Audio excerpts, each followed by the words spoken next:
When he put his mug down, a stern look crossed his face, his vibrant green eyes intense. Crap, Olivia thought to herself. Well, Simon was released from prison yesterday.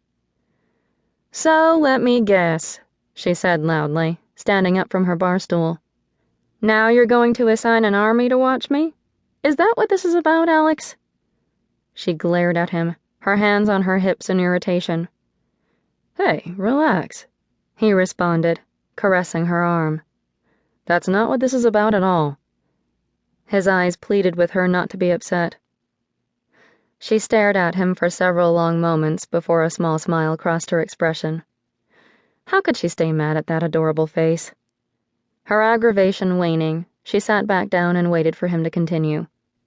He raised his hand and pushed an errant curl that had fallen out of her bun behind her ear, gently brushing her forehead where her scar was. I know I can be overbearing at times. You think? Olivia interrupted with a sarcastic tone. Don't get fresh with me, he growled into her ear, or I'll teach that mouth of yours a lesson. His words sent a primal desire through her body.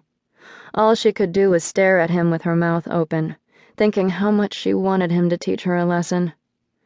Moisture pooled between her legs at the thought. I'm just trying to keep you safe, Olivia. That's all, he said, immediately switching from the passionate lover to the concerned fiancé. I protect the people I care about who are important to me. That's why I need to be in control, to keep everyone close to me safe. You're the most important person in my life. Grabbing her chin, he forced her to look at him in the eyes to see the truth in his words. So if I'm overbearing at times, I apologize. I just want to make sure that nothing bad happens to you. I'm sorry, she responded, her voice husky. She wondered if Alexander would always have that effect on her. She loved how caring and compassionate he was.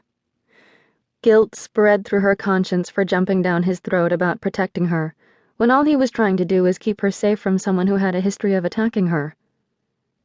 She knew he had issues with control. She guessed it went back to his childhood when he lost his friend all those years ago. He had admitted how helpless he felt after her death. So, back to Simon. He cleared his throat, releasing his grasp on Olivia's chin. She took a sip of her coffee and listened.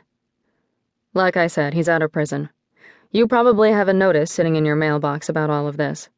Anyway, the protective order has been lifted. He is free to contact you if he wants.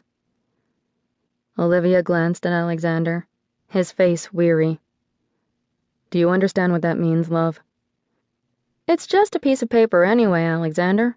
Even if it hadn't been lifted, it wouldn't change anything. If he really wanted to see me, that protective order wasn't going to stop him, she said, withholding from him that Simon had already violated the protective order, not even a week after he was arrested for attacking her back in August. You're absolutely right, but I just wanted to warn you to be careful. We know this Mark Kiddish, or Donovan O'Loughlin, paid Simon's attorney fees, but we have no idea if there's more to the connection than that. We still don't know what Kiddish could possibly want from you. He lied. Should I be worried? Olivia stared into his eyes, searching for the truth. He debated telling her everything. He wanted to, but her father's warning lay heavy on his heart and his mind. What if Jack was right?